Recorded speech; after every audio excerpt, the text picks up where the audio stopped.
Right mga kamukil, so yan, magandang hapon sa inyo lahat, no? Time check is 2:30. Dahil natapos na sa pag-electrical mga kamukil, inumpisahan na namin kaagad yung pag-sealing. Right, so pakita natin mga kamukil. So ayan mga kamukil, no? So yung gamit namin dito na pang-sealing, Hardiplex talaga, no? Hardiplex, hindi yung smartboard o anumang uri, no? Hardiplex, ito yung pinakaunang lumabas nung nauso yung drywall, no? Ito, Hardiplex. Parang kasabay yata to sa Lawanit, no? Lawanit, Hardiplex, yan.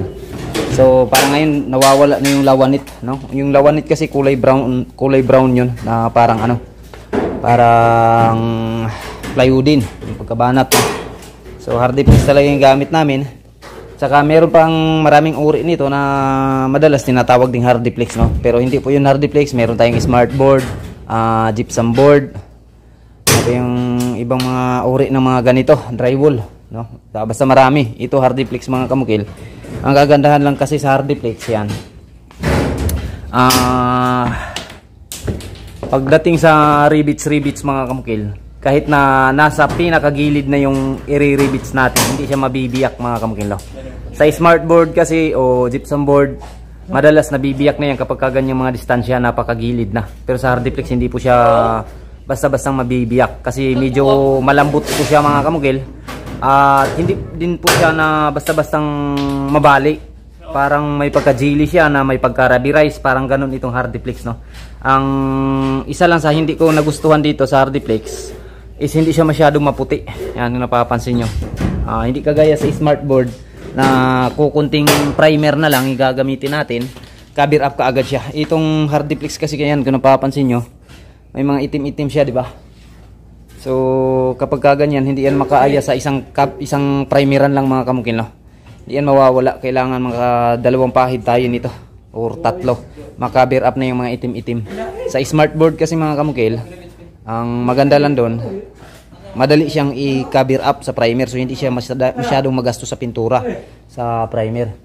And then yung hindi maganda doon sa smartboard is madaling mabiyak. Kapag i-rivets natin, nandito na tayo sa pinakagilid, yan, mabibiyak ka agad. Ito mga kamukil, kahit na kunti na lang yung humahawak o i-rivets natin, hindi siya nabibiyak, no? So walang mga siwang-siwang, for short, walang mga siwang-siwang yung mga kantuhan natin, yan, yung pinagre-rivetan. Sa smartboard kasi madalas may mga siwang talaga, hindi maiwasan. Right, kamukil, so mamaya update pa tayo. So electrical, okay na yan. Right mga kamukil, no? So patuloy kami sa pagkisami mga kamukil, pagsiling, no? Yan, so bukas na ito matatapos yung pagsiling mga kamukil. Parang ito na yung pinaka last span na tatapusin namin dito. Ito na side, no? Tapos to stop na. And then doon sa baba mga kamungs, tingnan natin yung trabaho ni Master Boni. Right, so dito yan, tapos na Master Boni itong extension na kusina nila sir, no? And then napinsingan na ni Master Boni yung kalahati, no? Pero bago ipagpatuloy Master Boni itong pag plastering,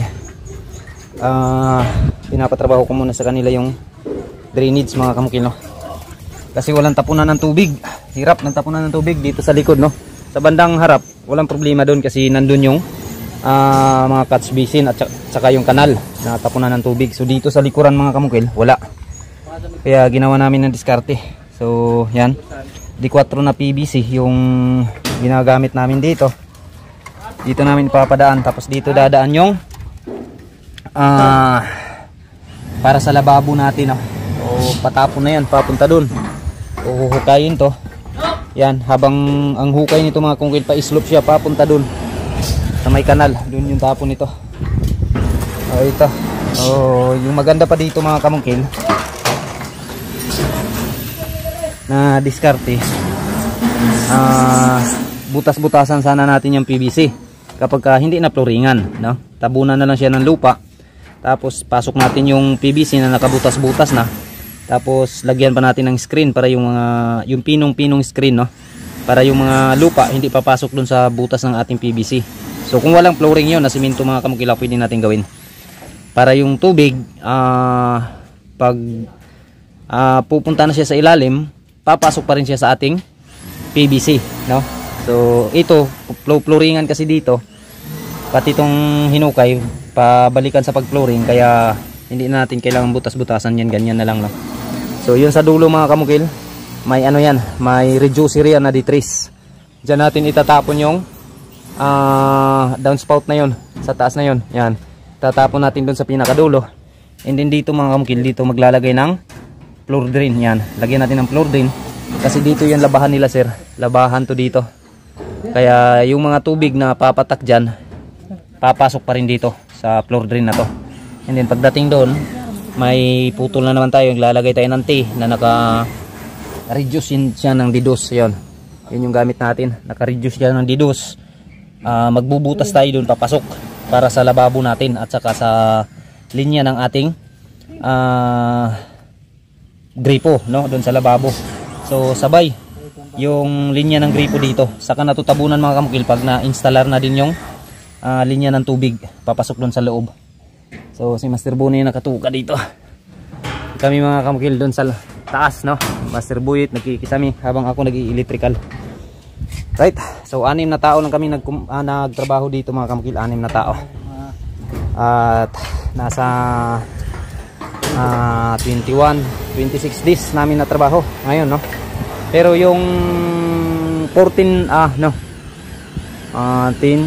days dito mga kamukil, 3 lamang kami, no? Saka kinuha sila Master Bonnie nung nabubungan na namin, saka sila kinuha. So yan na, patuloy sila. And then dito mga kamukil, itong kusina nila dito, yan, extension na to. Bale ito dito mga kamukil, kwarto to nila sir ngayon, no. So titibagin natin to, itong part na to hanggang sa may bintana lang, maiiwan to hanggang doon, titibagin yan.